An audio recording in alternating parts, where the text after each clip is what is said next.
আনছি এমন লাগে দিরা জানো ভাই মোরা আনছি এমন লাগে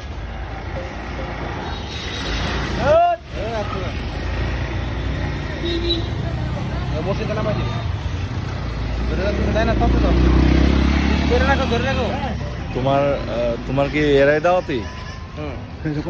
আচ্ছা, মানে আজকে যে তুমি তোমার বাড়িতে মিলাদ মিলাদ পড়াইতেছ?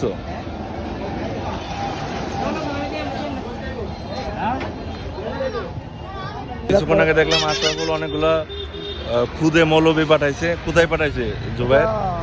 আশরাফুলের বাড়িতে ওর আব্বার মৃত্যুবার্ষিকী উপলক্ষে একটা মিলাদ মাহফিল হবে, এজন্য এই মাদ্রাসার ছেলে মেয়েদেরকে নিয়ে মিলাদ মাহফিল পড়াবে।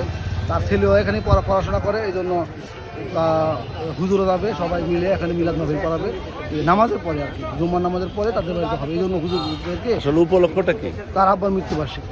আব্বার মৃত্যুবার্ষিকী, আচ্ছা। এই জন্য সব মৌলবি দাওয়াতের কারণটা কি? এলাকার মানুষের দাওয়াত না দিয়ে? এলাকার মানুষ দাওয়াত দিচ্ছে, আচ্ছা, এলাকার মানুষ দাওয়াত দেওয়া হয়েছে, কিন্তু পাশাপাশি এই হুজুররা তো মনে করো মাদ্রাসায় পড়ে, তারা সুন্দর করে আল্লাহর কাছে দোয়া করে বাচ্চা নিষ্পাপ শিশু তারা কোরআনের পাখি। আমি তো পুরি খাই না, আমি তো সিঙ্গারা খাই না, আমি পুরি নিবো একটা। আরে কেন